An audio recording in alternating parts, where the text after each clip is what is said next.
Moses Ituama. He does it again. Now he done it so sweetly, and it's kind of how I thought it as well. I'd said in my previous video that I would like to see it go 4-6, and it was done in 5. But what a statement that is! The way he did it in the shot selection, he came out with such. I can't even explain it. I genuinely can't. He was just so spiteful with the shots that he was throwing. The shot selection was perfect. There was a couple of shots where obviously he overextended on, but where a lot of people would have punished him, he was just straight out. Like even when you feel like the counter shot is there for Jermaine Franklin to catch Moses Talma, he was just out of range so fast, and it is crazy to see because Moses Talma is 21 years old, guys. Like 21 years old, and he's already showing this level of class.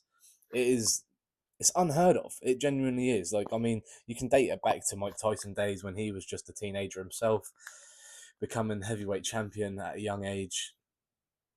But we're kind of talking different levels there in a way. It sounds crazy to say, like the way Moses boxes, he boxes like he's a seasoned pro, and that he's not.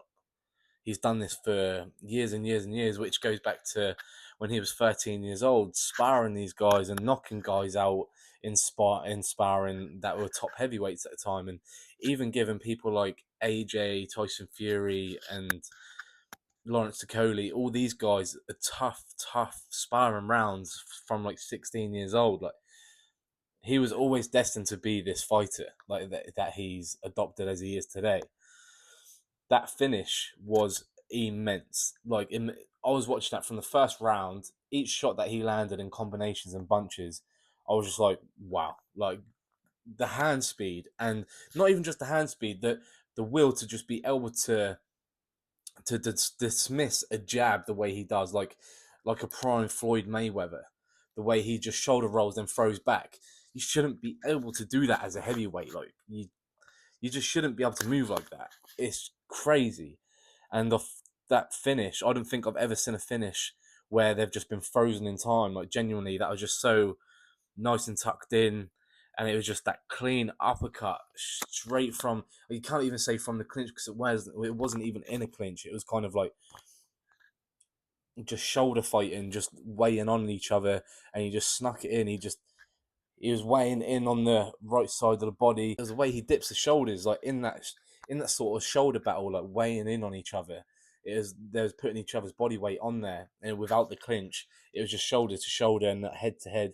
And then he just pivoted the body down to the left side, pivoted his right shoulder through, and then threw that left uppercut with just so much bad intention. It was a shot to.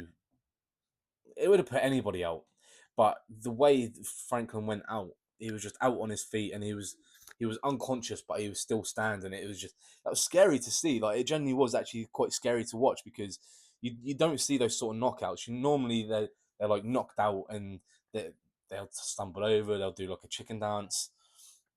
He'll do a stanky leg, but to be frozen in time on your feet is wild. Only great things will happen with Moses Talma now. I know he wanted the Hergovich fight, which unfortunately Dave Allen has taken that fight with Hergovich. So this is what I think is next for Moses Talma. Now, Usyk's not going to fight him. They're looking for Moses Talma to be back in there for July. Um, I don't think you're going to see Daniel Dubois or the winner of Wardley Dubois fight Moses Talma in July because that's just way too soon for a turnaround for either Dubois or Wardley. And then especially Usyk, that's too much for a fast turnaround to get in there with somebody like Moses Talma. Now, who do I think is going to be fighting Moses Talma next?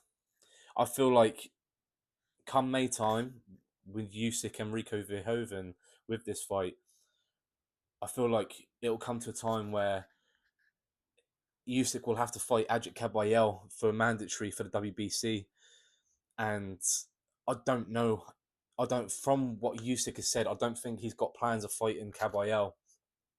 So I feel like that belt will be vacated, and I feel like Moses Talma versus Ajit Kabayel for the WBC.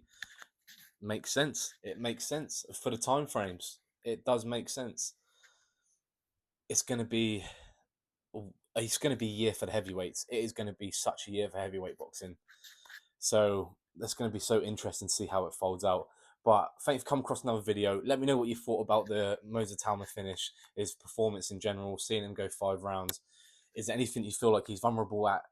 We saw him take a whack on the chin, so you know he's got a chin. He actually took 2 or 3 good hits on the chin. So questions were answered finally for Moza Talma. But let me know what you think about the fight, about the stoppage, about Moza Talma in general. But yeah, thanks for coming across another video, and I will catch you at the next one.